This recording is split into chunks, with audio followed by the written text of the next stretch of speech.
The following is for mature audiences only. Episodes will contain coarse and explicit language and very serious subject matter. Some discussions will include talk of mental illness, violence, racism, self-harm, but not limited to. Such conversations may also include audible graphic descriptions. Viewer discretion is advised. Hi everyone, welcome to Opinions. Full video and audio episodes can be seen on patreon.com/The Opinions Show. But of course we do have all the other social media that is mandatory if you prefer. Enjoy the show. No, it's just structure. Okay, and in 5, 4.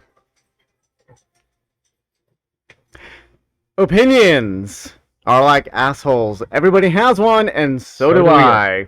So do we. We. There is 2 of them now.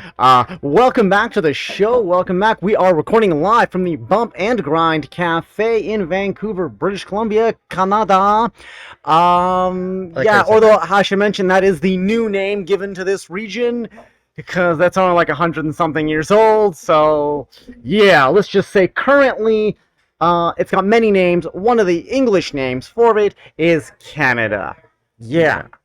Also, and you please add to that. So also, we are actually on the unstolen territories of the Musqueam, Squamish, and the Sabertooth Nations that we should also be recognizing too, because since Truth and Reconciliation, the goal is to, bring awareness back to that. And so I just wanted to acknowledge the lands that here in Vancouver, those are our nations that we're actually on. Yeah, and I just lost my train of thought, but who doesn't love a train, am I right? Oh, right. Train wreck. Well, hang on a second. No, there was a thought there. I was going to say something. This region has had many names, and it's changed throughout the years, but the one consistent name, which I don't even know, the people that were here originally, that didn't call this area Canada, whatever that name is, I wonder if they've gone through name changes as well and thought, well, no, we don't like this name for this region, let's try that name. And I know I looked it up once, but I actually don't remember the name of this region. But I do wonder that. North America? No. Like if we're talking before settlers? Before settlers came to this region. Then it went by their different clans, because there was different nations combined in one. Like Squamish, it's like known for Squamish, the city. Exactly. It's all Squamish land. But what was the name for the entire continent? Oh, then? Turtle Island. Not continent. Turtle Island. Turtle Island. This was all considered Turtle Island then? Yes. Canada. Turtle Island. Really? I thought that was just the regional area of the islands. Nope. And I wonder, was it always considered Turtle Island, or did it have a different name when they finally settled on Turtle Island? No, If you actually look at Canada and the way that it's, like, with the Northwest Territories included, it looks like a turtle. So that was their first decision to name it Turtle, and it just stuck. Well, yeah. Because, like, Vancouver wasn't always Vancouver. Oh, well, no. Right? We struggled to pick a goddamn name. Well, yeah. So Turtle Island was their first choice, and they're just like, yeah, we like it. We're not changing it. I believe so. That's interesting. I might be wrong, but, Well, yeah, but that's the thing, is there are multitude of different names, and people know it in a different name. It's just the fact to acknowledge that there's more than one name, and more than one name in different cultures and different languages. Of course. Well, right? I mean, like, yeah. Can we mention something else here? What confused me? Hang on. And I looked into this. Because grammatically in English, there's a lot of difficulties. One of them are words that sound a certain way or look a certain way that don't look correct, but are. So, for example, the word starring doesn't actually look normal. If you look at the word, it's got 2 R's in it. Well, just like my name. Right. But you look at it, though, it doesn't work. You want to do it with 1 R, but then that's staring. Is it? It's staring and starring. Yeah, it's 1 R. Oh. And it's the weirdest thing when you look at that word, and not everyone notices it, but a majority of people look at this word and think, that's misspelled. No, it's not. So, in that same aspect, when I know we started talking more about unceded. Because that's the unceded is to recognize the nations that were here before us, right? Because the indigenous folks were here before the settlers came in, so they had different ways of communications and songs, and none of them, and their language was their language. right? Musqueams had their own. The Squamish has their own. The Tsleil-Waututh, they have their own. Well, it would be. And their language is it is a not language or dialect? everything. It's both. It's both. So, well, I get that because that's everywhere in the world, right? I'm from Hungary. We have different dialects and regional languages. But like they also don't Same use thing. the proper. They don't use like a full alphabet like we do. Who? The indigenous folks. But their alphabet must be different as well, That's what I just said. and their vocabulary. Well, yeah, but there's a lot of like it's more consonants than it is vowels, Interesting. and like apostrophes and weird symbols. Yeah, and they have A lot more of W's. specific words as well, but also less words, right? Like Tanses means hello, but Yeah. Tanse is like a Cree. It's the Cree Prairie's way of saying hello. But like, there's many different ways that people would say hello in their native tongue. And it but, would be depends on the context, depends on the person you're speaking to, right? no hello, like the general like hello and how are you are kind of like almost similar. But I only know Cree because I'm from the prairie, so I only know the Cree language. Yeah. Well, a friend of mine is Cree. She lives in Alberta. Okay, so here's a question. Now, I didn't Google this aspect of it because I did look up the term unseated, but let me reverse this. Okay. What does the term seated mean? That's a good question. Because listen to the words when we say we are on the unceded territories of such and such. It's one of those words that sounds weird because to me it never makes sense to me. I think it shouldn't be called ceded because we ceded the damn thing. We didn't give permission, but the British came over and we ceded it. We didn't. It's not unceded. Unceded mean it's clean. It hasn't mean touched. No, it also means it could be also taken from the unceded means we're giving back the ceded their territory, right? But unceded means you're taking something away because it's undone. Well, I don't know. Is that the idea to undo what was done? Yeah, Is that why they use the word unceded? yeah, Because we're unseating what was done inappropriately. yeah. Yeah. So but it doesn't make sense. I'm like, well, they seeded us, and that's the problem. We planted our seeds from Britain. So to Right. unseed it, to unseed the So seed, it could be both ways, like depending how you're using the word. yeah, So both could be correct, but it doesn't sound correct. The way it comes out, I'm like, that doesn't make sense because we were seeded. That's the problem, not that we Yeah. were unseeded. It makes no rational sense, kind of, but it does if you look at the word and the Yeah. context of it. But initially, when I looked into this, I thought, is this the best word to use for it? Because it doesn't make sense to me. you're that probably not aspect. used to it. That's why. Yeah, but the word unseeded, that's like someone saying, he unseeded the garden. Well, maybe he should go seed the garden. It's Right? all in how you use the Well, word. it's exactly. though, It's right? how Like you use the word. Yeah. And I'm just like thinking, You're thinking too gosh, deep into isn't it. there a better word that's more specific? Because this one's so vague almost, and I think a lot of people don't understand it. And I'm thinking, God, that's not good. You shouldn't have to try and understand it this much. I think some people are really confused about it. Interesting. Me, I didn't have to understand what the word meant to understand what it means when we started talking about this. Right. But for me, I grew up in a surrounded area where... Okay, example time. I was in elementary school. I don't know if I got lucky. I think I got lucky. I went to museums, different types of museums. And some people are surprised that there was always displays about the shit that went down when the British came here and whoever else came here to colonize. Yeah. Right? All these museums had discussions of, and I'm going to say it, residential schools. I remember learning this as a kid. There's displays to this. I saw them. They were in the history books that we used in school. So I knew about this as a child. So now there's a lot of reasons why some people would or would not know. Okay, there's a lot of reasons why. Some I can't blame. Others just didn't want to see it. Right? There's people that didn't know about it, and I can't necessarily blame them because of a lot of different reasons. They just didn't have friends. They didn't care to look. It just didn't come to their mind about what was happening in history. Because frankly, most people don't care about history. It's rather boring in general. You Right. know, you're in school for 12 damn years. All you want to do is get the hell out of high school. Yeah. And the last thing you then want to do is on your spare time, how was Canada formed? That's not what you're doing. Most people don't do that till later in life, and they think, what is this place? And then you start maybe as an older person having an interest in the cultural history, right? But Right. people right out of high school are not going to look because that's what they did for 12 years with school. It was shoved in their brain. and they didn't want to enjoy it. Wait, but do you know what actually really happened in the residential schooling? And oh yeah, the abuse, the slaughter, all of that crap. Right. But the thing is, kids, they're not presented this information. It's boring. Teachers suck, and so kids stop paying attention. If it was interesting, they would do more. In my case, I found it interesting, but I'm an immigrant. Right. And so I saw all this and I remembered it. And so sometimes I meet people and they think, I didn't know that as a kid. I'm like, well, there's two reasons. One, you either weren't taught, or two, you didn't pay attention when they were teaching it. Because in my high school, the books we used, it was in there. Oh, yeah, I learned remember about that. this, right? But if you look at curriculums, they're different district by district.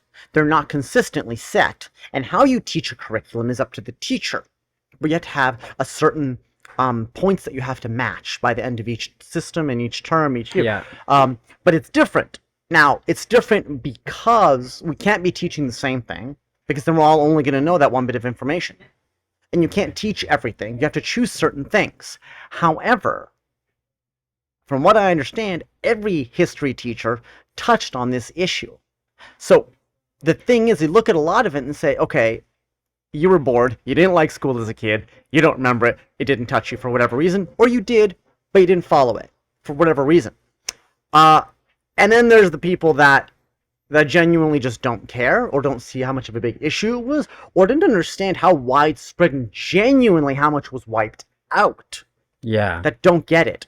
And then when they learn, they understand. And then there's the ones that are just complete denials. And that's where it comes from. Because for me, I always understood it, but I think a part of me had an interest because I'm an immigrant. Right. That's all I have to say about that. All right. To sum it up sort of in an easy, that's not a sum up, but like... That's a sum up. I mean, I guess it is. But so, it's a very fascinating thing. Same with 2005. You know? COVID-1 hit. The first wave. What happened? 2005, you mean 2015? 2005. SARS-CoV. Oh. People forgot about it for a lot of reasons. Oh. Yeah. Toronto airport shut down. I remember wearing masks. I remember separating. All this isn't new. Talked to my grandparents when they had all the other issues that tuberculosis. We talked about this. Tuberculosis. Yeah. They did the same measurements. They separated. They were outside. They got fresh air. They wore masks. It's no different. A lot of us blocked it out. It's traumatic, so the body brain blocks it out. But when SARS hit, the first version, we got way ahead of it really quickly, and it wasn't that contagious. But that's only in the West. Countries deal with this every single year, not just a coronavirus, but different viruses, different diseases, different infections, right? When Ebola actually ended up in North America, people freaked out. But Ebola is an issue in other countries. Every year they deal with that. But to understand that, it's only now in the past couple of years that people are really discovering the problems of other worlds, because it's easy to access information. Whereas before, people say, well, this never happened. No, it did, but it took a damn reporter to take a ship for 2 weeks to get to Europe, to write an article, and then that article had to come all the way back to North America. You had to pick up that piece of paper and read about that in a newspaper, if you could afford a 10-cent newspaper. It always happened. Just accessing information wasn't as easy as it is now. But Correct. It's been happening in other countries, and if you look at their history, and you look at the people that are in that country now, they'll tell you the history that this is not new. Right. It's new to you. We were separated from all that. But other countries have dealt with this for a long, long time. And, I mean, our first mistake was, if you look at some of the early stages, the Black Plague, all these different things, where did they come from? Primarily badly drank water. And I say that, let me rephrase that. Non-sanitary conditions, right? We didn't have proper sewage systems to get rid of all the crap, literally. The piss and shit and crap and all that crap, right? So that caused all these problems. Right. And then it stuck with us, sort of, in a way. And then, of course, we brought that everywhere else. You know? Yep. Why, if you look at... Because how we built up so quickly, we didn't realize the amount of people, the concentration in cities like London and so forth. We didn't have the science to understand where that was coming from. Right, until later, like, oh yeah, a lot of people, oh shit will kill you if you've been drinking water? Who knew? Yeah, right? But if you look at pre all that, pre the Industrial Revolution, even before that, right, before we had all that, what did we do? We looked at the animals to how they did it. So when you look at why we didn't get sick from all that previously, well, we didn't fucking drink downstream from where we shat in the water. We also didn't shit in the water, right? And that's when you look at animals, and that's how we followed their example. Where do animals eat? Where do bears get the fish? Well, let's follow what nature gives us, right? You see, Right. right? When they say, does a bear shit in the woods? Yeah, it does. Well, yeah, bear doesn't shit in the river. Of course not. And so, as humans, when we were developing and stuff, we shit in the woods, just like the bears. So it wasn't an issue for the pollutants. Mm-hmm. Simplest way to explain it. So I'm just saying, look at nature. I mean, I don't recommend eating your young, although a lot of people do eat placenta. Anyways, speaking of that, consider looking at saving your placentas, people. When you give birth, you can use that in science later on for a lot of health benefits for all the shit that's in the placenta.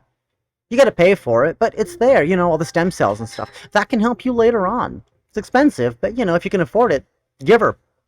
Anyways, Wow, that was a great introduction. yeah, I am not a doctor. I just play one on TV. But I'm great with assholes. So am I. Yeah. So, speaking of assholes... Ooh, may I do this one? Oh, yes. I'm going to do it.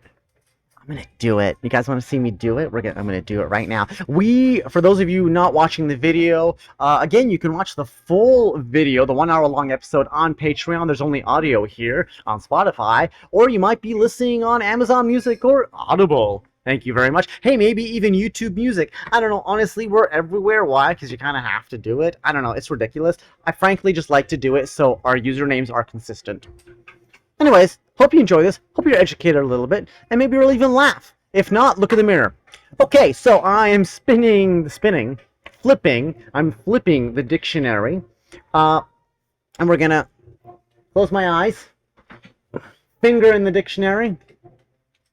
Oh, okay, for those of you watching the video, you'll notice that this is completely random. You're going to think it's not for those listening to the audio, but this is random. Ironically, this fits into everything I was just frickin' talking about, literally.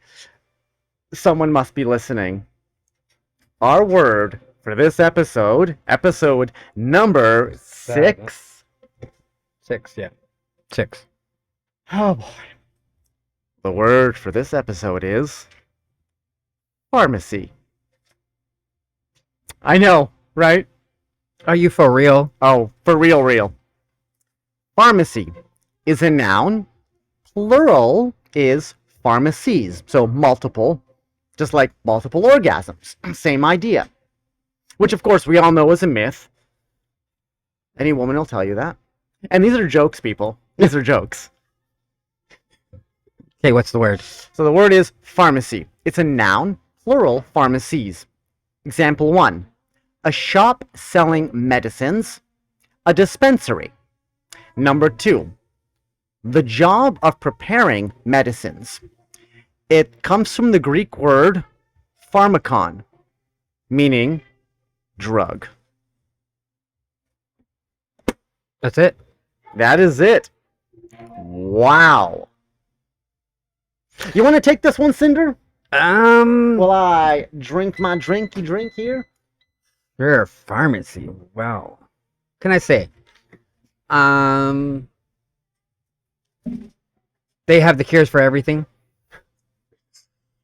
But they won't let them out. Like, I know that there's a cure for HIV, but they don't want to lose out on the whole money that they make off of our antiviral medication. Like, it's so stupid. Like, I've said this before as a joke, but it's interesting. I can't really prove it one way or the other. But, there's 3 people that have been cured. Yeah, through a blood transfusion. One died as well, right, and came back to life, I think. Yeah. Patient London? I could be wrong. Yeah, there's only 3 people. Yeah, 3 people. That's not enough to determine, like, Well, that's why their identities are kept private, right? It's 2 males, 1 female. I think one was they call it the London patient. Yeah. And the other 2 I'm not aware of. Well, I know it was recent. How recent? Well, I believe it was 2 years ago for the female. At least when they released and said there's been number Okay, three. wait. I didn't know there was a number 3. I only knew there was a number 1. 3. Well, I'm gonna have to do my research when I get home. let's pull it up on your phone. Let's take a look right now. I have to bend over. Oh, you have to bend over. Hold on. We're holding right now because Cinder is bending. Well, not really. I have to dig. What are we digging into? Dig deep in my purse. A purse with your cool new flip phone. So we're gonna look this up. I think the first person was called the London patient. So while you're looking that up, did I mention this before? Yeah, my uncle. So how am I wording this to look this up? How many people died, or how many? I mean, just say, I don't know, 3 people cured of HIV, London patient, or patient 0. HIV cured patient 0, maybe? Or, yeah. HIV, question mark. This is personal to me. My uncle died 3 from parties complications free of HIV. AIDS.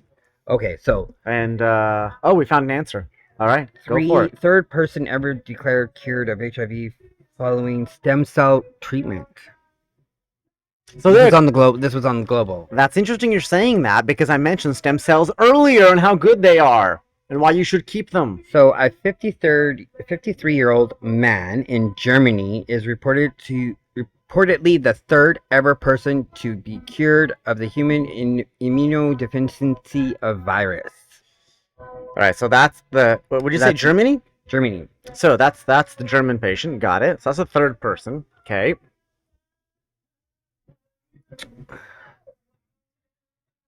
Sorry, I'm just trying to. Yeah, no, so we're looking on the phone right now, for those of you that can see. So why don't you hold the phone right up here, Cinder? Why don't you hold the phone right. right where so we can see your face a bit more and hear you a little better? Sorry. The HIV patient was also diagnosed with leukemia, receiving the stem cell treatment in February of 2013. As per a study published on Monday in the scientific journal Nature, the journal claimed that I'm probably saying that wrong, patient is the 3rd person ever to be cured of HIV. So, technically, the only reason why he got cured was because of leukemia. So, with HIV, you gotta really realize, like, most of us who... Leukemia destroyed his complete... What? So, leukemia is like, it's like a cancer. But what did it do? Why did it disappear? Because it destroyed something in him? Well, he had leukemia, so he had to get a stem cell transplant. Right, so he had leukemia, so they did the stem cell, and because the stem cells were replaced, it somehow... Because of the replacement of stem cells, yeah. And I think the other guy was bone marrow, the first one. He died after having a bone marrow transplant, but then came back to life. I'm still looking. This one's still talking about the 3rd person. It's not showing me the other 2. That's the most recent then, huh? Yeah. I don't see the other 2 really. Oh, what's this one say? Open. We're looking right now on the phone. In 2007, a person with the human immunodeficiency virus was considered virtually cured of the disease. Until now, researchers were unable to duplicate the procedure involving treatment with stem cell transplants that resulted in the cure. So that was number 2, you're saying? Well, I don't know. This is a different one, though. This one is from, it says HIV cure reported in 3 people. And then this was released in 2019. And then it says for this person, it was done in 2007. Right.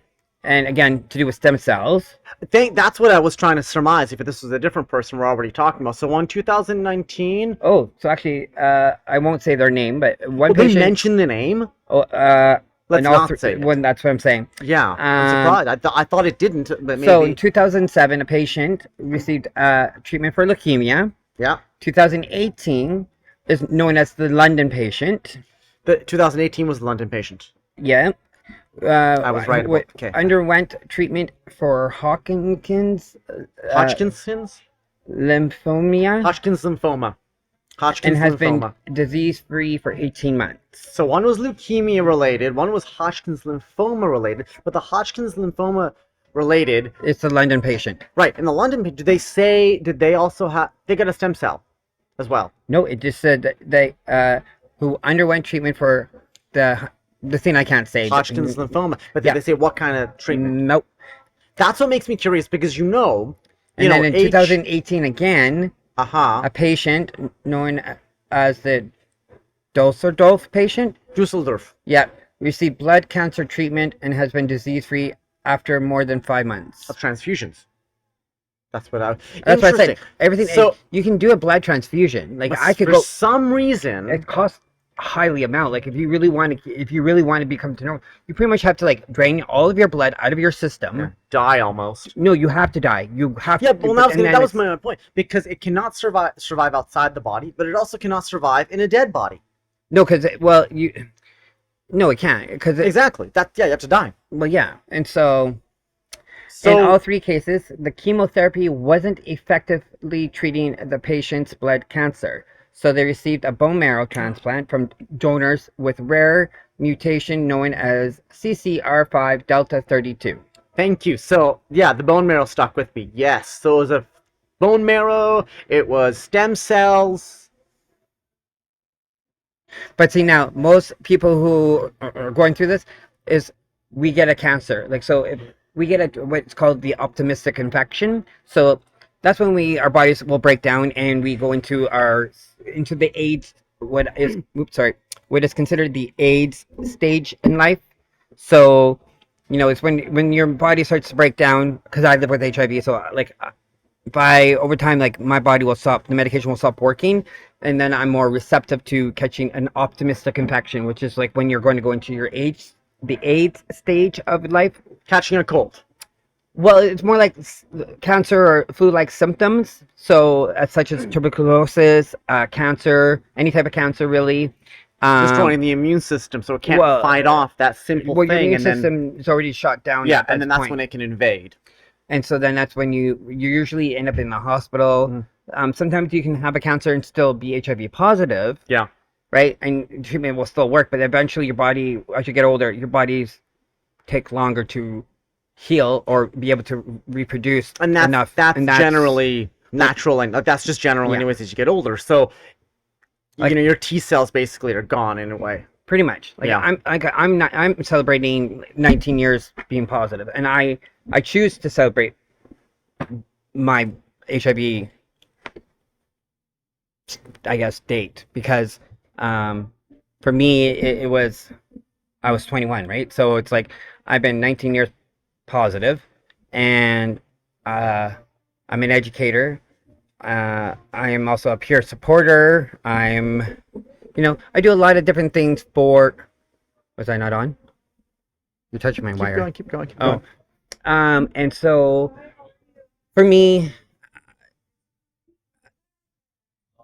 I've lost a few friends more from HIV than I have from like anything else, really. Like I don't know if they actually had a cancer or anything, but like I knew that they had some type of health concerns, and maybe they did have a cancer, but it was a cancer that was maybe not as normal or known. I'm not 100% sure, but like, yeah, it's one thing I really regret in my whole entire life. Even though like I know when, I know how, and I know why, right? Like I'm one of a few people who might have ever caught it know who actually gave it to them.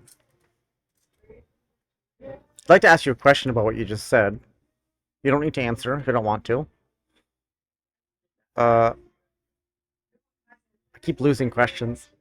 You said you know. I know why? I know why. Yeah, the question. Yeah, is that my question really? Is why? Why do you know? Why do you know why? How do you know why? Because even though I was under the influence of narcotics, yes, I still made a rational decision to not use protection. And you were aware that potentially someone was my that. partner had told me at the time that he was positive. Right. And he was always the bottom, right? Because that was our way of. But looking at the time frame of this, right? There was not the education that we have now. If we're talking about U equals U. Well, that's where we are now. But yeah. U equals U came out a couple years after I became HIV positive. Right. Now, in saying this, and knowing it is one thing, but when you start to understand where your levels are, right? Because there's some people that have said, why did I make it out of the 80s and my friends didn't? I said, see, well, here's that's when the it thing. first came around. So people were Sometimes dropping somebody like was positive, but they were undetectable. So you may have had sexual intercourse with them, well, hold on, but no, they may not have transferred. No. The 80s, people were in the AIDS stage because the people were dropping because they didn't know what the virus was. Well, yeah, that's true, but So- you still could have been undetectable at a time. But they didn't have medications like We didn't have medication. Well, I mean, But if someone had it and you had sex with them and they could have been undetectable because it was early on, well, yeah. you didn't necessarily catch it. So, Because some people caught it at parties, well, yeah, right? So if you orgies. were catching it that same night, you don't necessarily confirm to actually get it. well, If everybody I was mean, having an orgy, it's not guaranteed to get it if that's simultaneous and it's brand new, right? okay, yes, but And I so still. that's why some people didn't have it and made it out of the 80s, even though they know they had sex with people that were positive. But then they later on find out that they were positive later on down the road. And some weren't, though. Well, that God forsaken miracle. No, it is a miracle. You just happen to have sex with someone who was undetectable, right? But It was brand new. yeah, right? But I see. I also think like back. Now in we the can 80s just track it and say, I'm currently undetectable. Then we just couldn't. Well, yeah. So that's the thing, is now we actually can track it and make that conscious choice of now I can have sexual intercourse unprotected.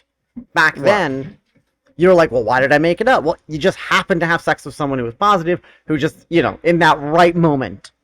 Right. And then I've heard, older people say, this is their wonder, and they have that guilt about it. And I'm like, well, that's the only explanation. That's if you've lived to this age and you know your friends died of it and you know you all had sex.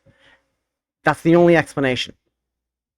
Or they're just that type of person that their immune system is so strong that Yeah, because they there are can't- a few people who I know somebody who who doesn't who can't catch it. can't catch it. It's And it's very- a rarity of finding. Hi everyone, if you didn't already know, Opinions has new episodes every Monday. And if you'd like to watch the full video and audio episode, head over to patreon.com/The Opinions Show. Opinions is recorded live in Vancouver, Canada, and on location at the Bump and Grind Cafe, and is a production of atkafilms.com.